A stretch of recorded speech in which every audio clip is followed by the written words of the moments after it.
नमस्कार दोस्तों, budgeting control की एक और वीडियो में आपका बहुत बहुत स्वागत है। इस वीडियो में हम करेंगे advantages and disadvantages of budgeting.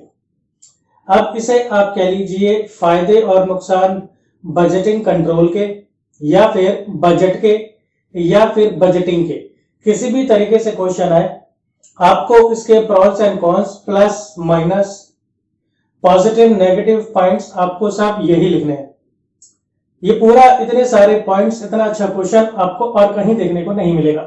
अगर आप चैनल पर नए हैं तो सब्सक्राइब कीजिए, बेल आइकन पे प्रेस कीजिए ताकि नई नई वीडियोस आपको तुरंत मिलती रहे। मैं हूं आपका दोस्त अशोक कुमार, आप देख रहे हैं अपना YouTube channel एडुट्रिक्स।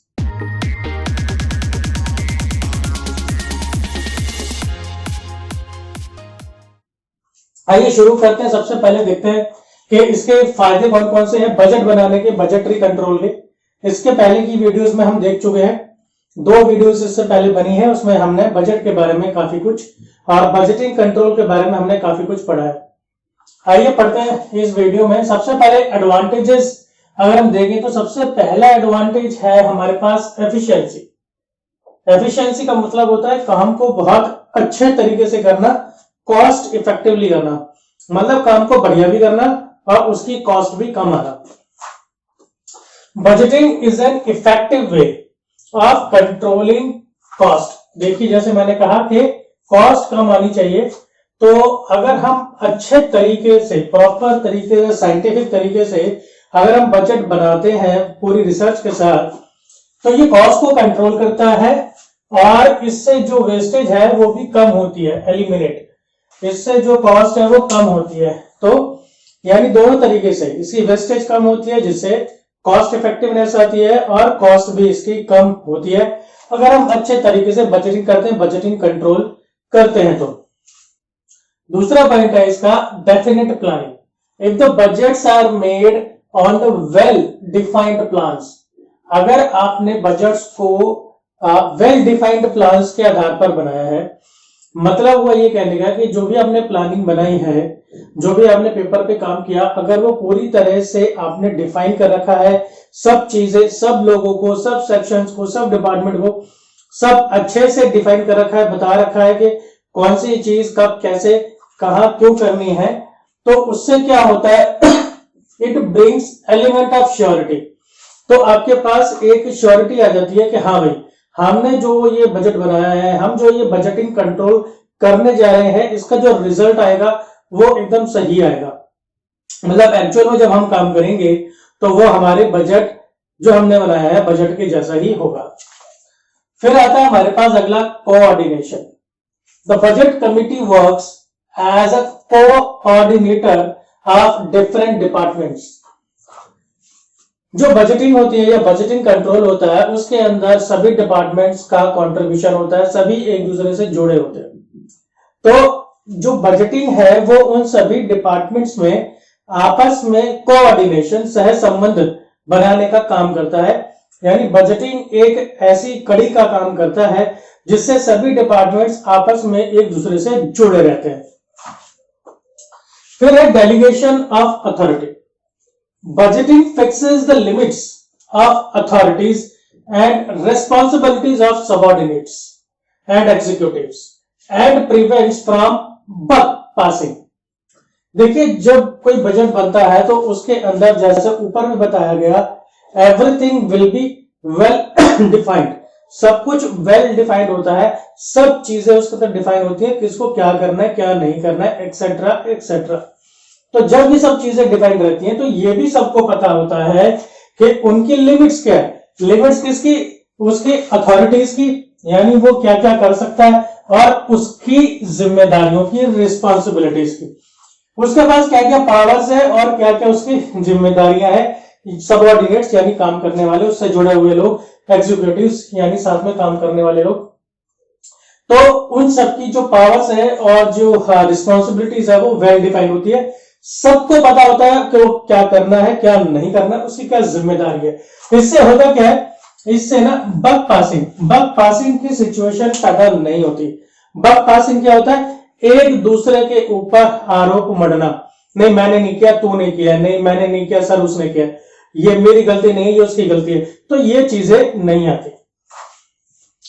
Communication, budgeting makes two way communication बनाता है। ये टू वे कम्युनिकेशन का मतलब है अप्स एंड डाउन, यानी ऊपर से नीचे और नीचे से ऊपर का कम्युनिकेशन ये पॉसिबल बनाता है। देखिए टॉप लेवल मैनेजमेंट होता है जहां पर पॉलिसीज बनती हैं, जो बजटिंग कंट्रोल करने के लिए उसको देखने के लिए बैठे हैं। फिर उसका जो एग्जीक्यूशन होता है, जो उसको करने वाले होते हैं वो नीचे वाले लोग होते हैं, नीचे लेवल के जो मैनेजर्स हैं या एम्प्लॉइज हैं या एग्जीक्यूटिव्स आप कह लीजिए, वो होते हैं। तो इसमें क्या होता है कि जो पॉलिसीज हैं वो ऊपर से नीचे जाती हैं और जो सजेशंस हैं वो नीचे से ऊपर जाते हैं। तो ये टू वे कम्युनिकेशन इसके अंदर बनता है, यानी ऊपर से भी बातें नीचे आएंगी और नीचे से भी बातें ऊपर जाएंगी। तो ये जो टू वे कम्युनिकेशन है वो कंट्रोल के जरिए आसान होता है। इसके बाद है control, comparison of actual budgeted performance discloses weak points. देखिए मैंने अपनी पिछली वीडियो में भी आपको बताया कि हम बजटिंग कंट्रोल में करते क्या है। हम बजट बनाते हैं कि हम ऐसे ऐसे काम करेंगे, इस लेवल पर हम इतना प्रोडक्शन करेंगे, उसकी ये कॉस्ट आएगी, इतने का वो बिक जाएगा, इतना प्रॉफिट होगा, एक्सेट्रा एक्सेट्रा। फिर हम एक्चुअल में काम करते हैं, असल में काम करते हैं, फिर वो हमारा हो गया एक्चुअल। फिर हम इन दोनों को कंपेयर करते हैं, कि जो हमने सोचा था वो असल हालात के कितने करीब है, उसमें गैप तो नहीं है, और या फिर हम उसको किस हद तक अचीव कर पाए। तो जो हमने सोची थी वो परफॉर्मेंस को हम एक्चुअल परफॉर्मेंस से कंपेयर करते हैं, और फिर हम उससे हमें पता चलता है कि हमारे वीक पॉइंट्स कहां पर है, कहां हम गलती कर रहे हैं, और जहां जहां फिर हम गलती कर रहे हैं वहां पर हमें और ज्यादा ध्यान, अटेंशन देने की जरूरत होती है। तो ये एक बहुत अच्छा इसका पॉइंट है। नेक्स्ट हमारे पास आता है जी motivation. Employees get motivated by fixing targets and achieving later on. अगर हम किसी को एक पर्टिकुलर टारगेट दे दें कि भाई किसी एक एम्प्लॉय को या उनकी एक टीम को या फिर एक डिपार्टमेंट को कि आपको ये पर्टिकुलर टारगेट अचीव करना है, तो वो उस टारगेट में पूरा अपना तन मन धन लगा के उसके अंदर जुड़ जाते हैं। और फिर अगर उन्होंने उस टारगेट को up to a certain limit या फिर पूरा का पूरा उन्होंने उसको हासिल भी कर लिया, तो सोचिए उनका जो मोटिवेशन लेवल है वो कितना ज्यादा हाई हो जाएगा। तो टारगेट देने से इंसान के अंदर मोटिवेशन आता है। टारगेट लेकर आप पढ़ाई करते हैं, भाई मुझे 90% मार्क्स लेकर आने हैं, तो वो जो 90% है वो आपको हर वक्त पढ़ाई करने के लिए, टाइम वेस्ट ना करने के लिए आपको मोटिवेट करता रहता है। So this is very important. फिर हमारे पास आता है forecasting credit needs, it prevents from danger of under and over capitalisation. देखिए जैसे जो हमारे फाइनेंस मैनेजर होते हैं, यानी जिनके हाथ में फाइनेंस होता है, जिनके हाथ में प्रोजेक्ट्स होते हैं, उनको अगर एडवांस में ये पता चल जाए कि भाई हमें इस पर्टिकुलर प्रोजेक्ट के लिए इतने पैसे की जरूरत है, या फिर आप ये कह लीजिए उसको एडवांस में पता चल जाए कि ये एक पर्टिकुलर काम मुझे दिया है, मुझे ये टारगेट दिया है, और इस पर्टिकुलर टारगेट को सेल बढ़ाना, प्रॉफिट बढ़ाना, मार्केट बढ़ाना, जो भी वो टारगेट होगा, उस टारगेट को अचीव करने के लिए मुझे 100 करोड़ की जरूरत है। अब उसको पता चल गया मुझे ये 100 करोड़ की जरूरत है, तो अब इससे क्या होगा, ना तो वो इससे कम यानी कि अंडर कैपिटलाइजेशन, और ना फिर इससे ज्यादा यानी कि ओवर कैपिटलाइजेशन। तो वो दोनों के जो डेंजर है उनसे बच जाएगा। ये भी अपने आप में एक टॉपिक आता है कि अंडर कैपिटलाइजेशन और ओवर कैपिटलाइजेशन क्या होता है। जरूरत से कम को कैपिटल को अपने पास में रखना, जरूरत से ज्यादा कैपिटल को अपने पास में रखना, दोनों ही गलत है। तो उन दोनों के जो डेंजर्स है उससे बच जाते हैं, और जो सही अमाउंट ऑफ कैपिटल है उसी को फिर अपने पास रखते हैं और उसी को एम्प्लॉय करते हैं। तो ये भी एक बेनिफिट है कैपिटल बजटिंग का। तो ये 8 पॉइंट्स हैं कैपिटल बजटिंग के, बहुत अच्छे पॉइंट्स हैं। मैं फिर रिपीट कर दूं कि मैंने यहां पर मेन 2 लाइनें लिखी है। आपको क्या करना है, जब आप आंसर लिखेंगे आप इसके अंदर 1-2 लाइन और अपनी तरफ से किसी को थोड़ा सा और ओपन करते हुए आप अपनी तरफ से लिख देंगे। अगर मैं पूरे आंसर लिखूंगा तो मेरे बोर्ड के ऊपर आएगा नहीं, और इतना ऐसा मैं समझता हूं कि इतना मैटर आपके लिए बहुत है। और जैसे अगर मान लीजिए 4 नंबर का क्वेश्चन आ गया तो 4 नंबर में तो इतना भी बहुत है, आपको ज्यादा नहीं लिखना है। 10 नंबर का आ जाएगा तो आप फिर को दोनों ही पूछेगा आपसे कि एडवांटेज और डिसएडवांटेज बताइए। अगर 4-5 नंबर का सिर्फ एक सिंगल ही पूछता है तो इतना मैटर भी बहुत है, आपको और फालतू लिखने की जरूरत नहीं है। आइए अब चलते हैं दूसरे हिस्से की तरफ। ये है डिसएडवांटेजेस, नुकसान क्या है बजटिंग कंट्रोल के, देख लेते हैं। अनसर्टेन फ्यूचर, भाई जो फ्यूचर है वो टोटली अनसर्टेन है, किसी को नहीं पता कल क्या होगा। ये जितना भी हम बजट बनाते हैं, बजटिंग करते हैं, बजटिंग कंट्रोल करते हैं, ये सारा का सारा क्या है, फ्यूचर के बारे में है। हम आज सोच रहे हैं, आज हिसाब किताब कर रहे हैं कि कल को हम क्या करेंगे, मतलब आने वाले 3 महीने में, 4-6 महीने में हम क्या करेंगे। उस फ्यूचर टाइम में जाकर एक्चुअल में क्या होने वाला है, कौन सी मार्केट कंडीशंस होंगी, मार्केट में क्या चेंज आ जाएगा, इकोनॉमी में क्या चेंज आ जाएगा, no one knows about it. So जो फ्यूचर है वो टोटली अनसर्टेन है। आज हम जितनी मर्जी अपने सारे टूल्स, टेक्निक्स, रिसर्च, एक्सपर्टिज्म लगा के हम कितना अच्छा प्रोडक्शन कर ले, लेकिन फ्यूचर में क्या होगा ये कोई नहीं कह सकता। The future is always uncertain, हमेशा अनसर्टेन रहेगा, अनिश्चित रहेगा, किसी को नहीं पता क्या होगा।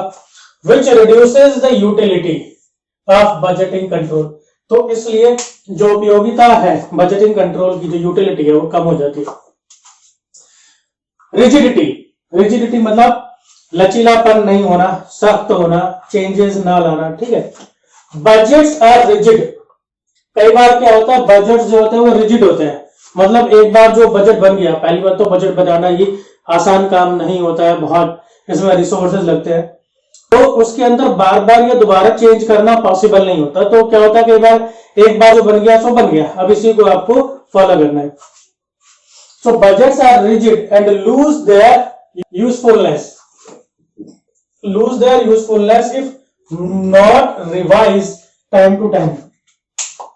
तो इसलिए ना उसको रिवाइज करने की भी जरूरत पड़ती है, क्योंकि जो आने वाला टाइम होता है फिर उसके अंदर चेंजेस आ जाते हैं मार्केट कंडीशंस में, तो फिर हमें भी अपने बजट में चेंज करने पड़ते हैं। जैसे आप तैयारी कर रहे हैं कि भाई मैं तो 90% नंबर लाऊंगा इस बार, ठीक है, लेकिन फिर कुछ ऐसे सर्कमस्टांसेस हो गए जिसकी वजह से आप 90% वाली तैयारी नहीं कर पाए, तो आप सोचते हो चलो कोई बात नहीं, इस पेपर में 90 नहीं आएंगे तो चलो 80 तो आने ही चाहिए।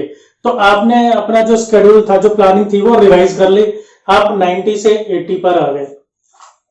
Revision, the frequent revision of targets, the frequent revision of targets will reduce the value of budget and increase the cost। अभी इससे ऊपर वाले पॉइंट में मैंने कहा कि रिवाइज होना चाहिए, बजट करना पड़ता है, क्योंकि जो वर्क कंडीशंस होती हैं, जो एक्सटर्नल कंडीशंस होती हैं वो चेंज होती रहती है, तो उसके अकॉर्डिंग हमें अपने बजट में भी चेंजेस लाने पड़ते हैं, बजट को टाइम टू टाइम रिवाइज करना पड़ता है। लेकिन अगर आपने पहले ही बजट इतना बेकार बनाया था या इतनी कम रिसर्च और एक्सपर्टिज्म के साथ बनाया था कि उसको तो बार बार रिवाइज करना पड़ता है, बहुत ज्यादा उसको रिवाइज करना पड़ता है, तो ऐसे में क्या होगा, उसकी जो वैल्यू होगी बजट की वो कम हो जाएगी और बार बार रिवाइज करने से कॉस्ट बढ़ जाएगी। जैसे अभी जो मैंने एग्जांपल दिया था, आप 90% से 80% की प्रिपरेशन पर आ गए, अब उसके बाद आप सोचो कि नहीं अब तो मैं 80 भी नहीं ला सकता, मैं चलो उसको फिर से रिवाइज कर लेता हूं, तो फिर आप 80 से 70 पे आ गए। इसी तरह फिर आपने फिर किया, फिर 70 से आप 60 पे आ गए, फिर आप 50 पे आ गए। क्या मतलब हुआ आपके बजट बनाने का, क्या मतलब हुआ आपके स्केड्यूल बनाने का, आपके प्लानिंग करने का, तो ये तो बेकार है फिर।